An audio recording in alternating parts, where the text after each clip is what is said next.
যোৱা 19 জুন তাৰিখে শিক্ষামন্ত্ৰী ডক্টৰ ৰণোজ পেগু ডাঙৰীয়াই বড়ো সাহিত্য সভা আৰু নিখিল বড়ো ছাত্ৰ সন্থাত আলোচনাৰ কাৰণে আমন্ত্ৰণ কৰে আৰু সেইদিনাখন আমি যেতিয়া উপস্থিত হওঁ তেতিয়া কিছুমান সময়ৰ অসুবিধাৰ বাবে কিছুমান আৰ্জেণ্ট বিষয় অহাৰ বাবে তেওঁ অফিচৰ পৰা জনালে যে 11 বজাৰ মিটিং 2 বজাত হ'ব, 2 বজাৰ মিটিং 4 বজা, 4 বজাৰ মিটিং 6 বজা।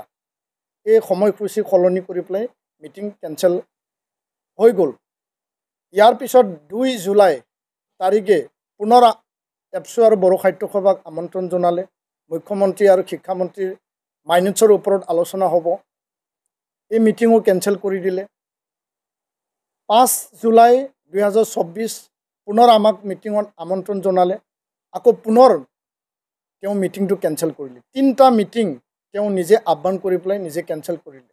আমাক জানিবলৈ দিলে যে বানপানীৰ বাবে, কেবিনেট মিটিঙৰ বাবে, আন বিষয়ৰ বাবে সেই মিটিং কেঞ্চেল কৰা হ'ল। কিন্তু আচৰিতভাৱে সেই কথাটো আমি জানিব বিচাৰিছিলোঁ তেওঁৰ পৰা যে ট্ৰাইবেল ৰেষ্ট হাউচত যেতিয়া আমি তেখেতক লগ পাইছিলোঁ CC টাৱাৰ মিটিঙত, মই শিক্ষামন্ত্ৰী ডাঙৰীয়াক প্ৰশ্ন কৰিছিলোঁ যে আমাৰ 3লানি মিটিং কেঞ্চেল হৈ গ'ল, এই মিটিংটো নেক্সট কেতিয়া হ'ব? তেওঁ কোনো উত্তৰ নিদিলে। তো ইয়াৰ কাৰণে 25টা বিষয়ৰ ওপৰত বড়ো মাধ্যমৰ ভৱিষ্যত আৰু ইয়াৰ যি প্ৰাণ, সেই মাধ্যমটো আগুৱাই নিবৰ কাৰণে ৰাইট টু এডুকেশ্যন আৰু ৰাষ্ট্ৰীয় শিক্ষা নীতি আধাৰত মাধ্যম আজিৰ তাৰিখত ক্লাছ 12লৈকে চলি আছে। আমি যেতিয়া দিছপুৰলৈ যাওঁ, বিভিন্ন বিভাগলৈ যাওঁ, শিক্ষা বিভাগত বহুতো বিষয়া অফিচাৰে নাজানে যে বড়ো মাধ্যম ক্লাছ 10লৈকে চলি আছিল, এতিয়া ক্লাছ 12লৈকে আৰম্ভ হৈছে। সেই বিষয়টো বহুত বিষয়াই মানে অৱগত নহয়। তেওঁলোকে কেতিয়াবা ক'ব বিচাৰে যে এই বিষয়টো লৈ আপোনালোকে BTR-ত যাওক। সকলো বিষয়টো আমাক BTR-ৰ পিনি সেই কথাটো আমি আজি প্ৰশ্ন কৰিব বিচাৰিছোঁ। তো 101টা হায়াৰ ছেকেণ্ডাৰী আপগ্ৰেডেশ্যনৰ পষ্ট ক্ৰিয়েশ্যন কৰিব লাগে। 50টা মডেল হাইস্কুল বড়ো মাধ্যমৰ টি গাৰ্ডেনৰ মডেলত আমি দাবী জনাইছিলোঁ। তাৰে 35টাৰ লিষ্ট শিক্ষামন্ত্ৰী ডাঙৰীয়াই বিচাৰিলে আমি দিলোঁ, কিন্তু এই ক্ষেত্ৰত কোনো কাৰ্যকৰী কৰা আমি এতিয়ালৈকে দেখিবলৈ পোৱা নাই। সৰু পথাৰ কলেজ, জনাই কলেজ আৰু 10টা মহাবিদ্যালয়ত বড়ো বিভাগ তাত পষ্ট ক্ৰিয়েশ্যনৰ প্ৰপ'জেল চলি আছে। এতিয়ালৈকে এই পষ্ট ক্ৰিয়েশ্যনৰ কাম হৈ উঠা নাই। বড়োলেণ্ড ইউনিভাৰ্চিটিক ওদালগুৰি কেম্পাছ গঠন কৰিব লাগে। আগৰ মুখ্যমন্ত্ৰীয়ে ক'লে, এতিয়াৰ মুখ্যমন্ত্ৰী ডাঙৰীয়াই ক'লে, শিক্ষামন্ত্ৰী ডাঙৰীয়াই ক'লে, সকলোৱে প্ৰতিশ্ৰুতি দিলে, কিন্তু এই বিষয়টো এতিয়ালৈকে কাৰ্যকৰী হোৱা নাই। বড়োলেণ্ড বিশ্ববিদ্যালয়, BV ইঞ্জিনিয়াৰিং কলেজত নতুন ডিপাৰ্টমেণ্ট খুলিব লাগে, পষ্ট ক্ৰিয়েশ্যন কৰিব লাগে। সেই বিষয়টো এতিয়ালৈকে কোনো কাৰ্যকৰী কৰা হোৱা নাই বা ইয়াৰ সেই বিষয়টো এতিয়া আগবাঢ়াই নাই।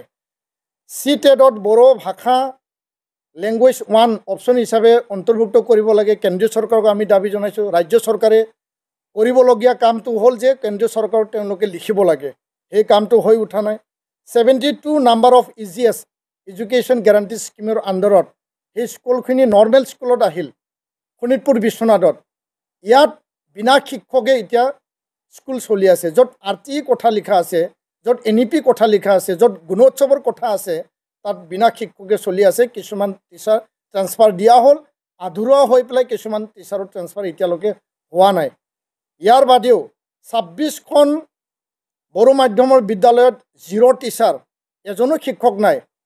আৰু 206 বড়ো মাধ্যম বিদ্যালয় ছিংগল টিচাৰ চলি আছে।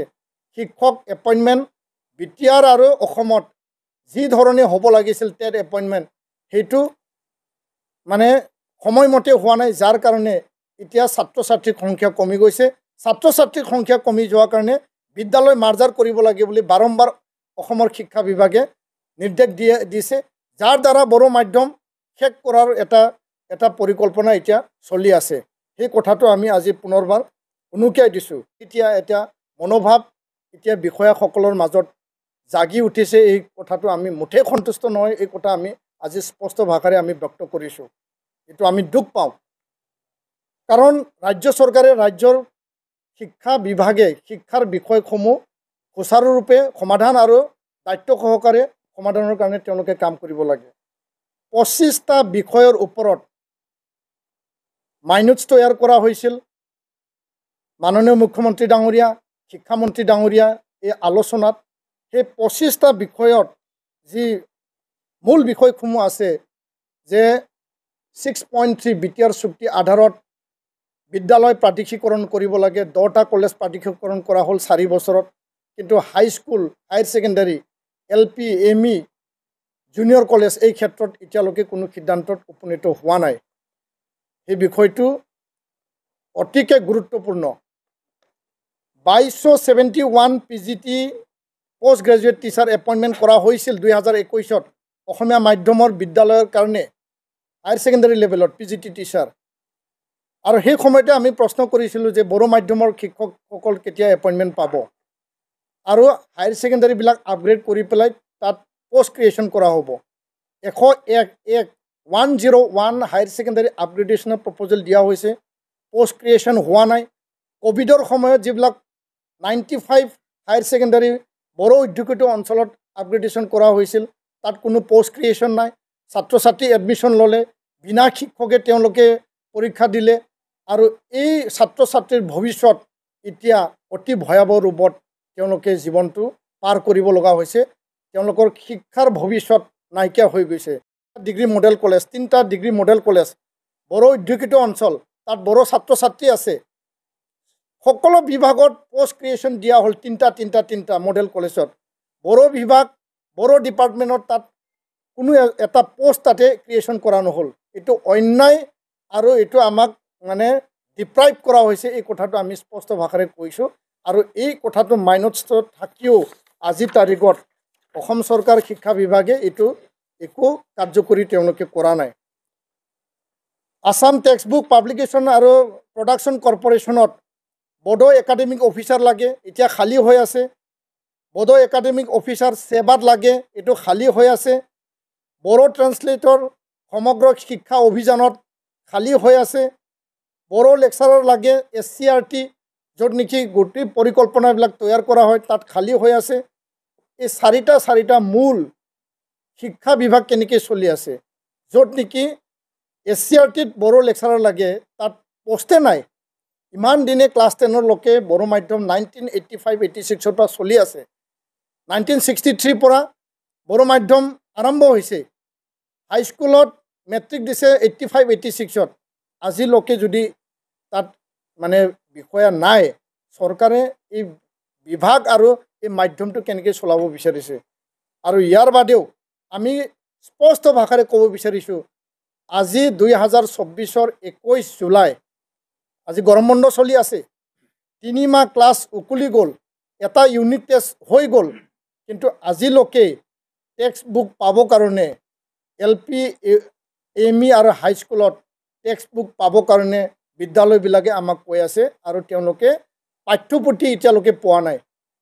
পাঠ্যপুথি পৰ্যাপ্ত পৰিমাণে নোপোৱাকৈ তেওঁলোকে আজি ক্লাছ কৰি পেলাই পৰীক্ষা দিব লগা হৈছে।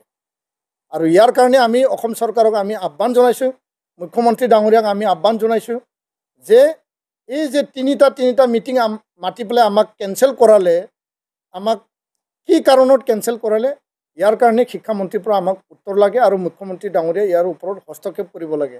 আমি মাননীয় মুখ্যমন্ত্ৰীক আহ্বান জনাইছোঁ যে আপোনাৰ মাইনটছ, শিক্ষামন্ত্ৰীৰ মাইনটছ 25টা যি এটা বিষয় আছে, গোটেইকেইটা মই কোৱা নাই, সেই বিষয়ৰ ওপৰত সমাধান লাগে, আৰু সমাধানৰ কাৰণে আজি আমি প্ৰেছ মিট কৰিছোঁ।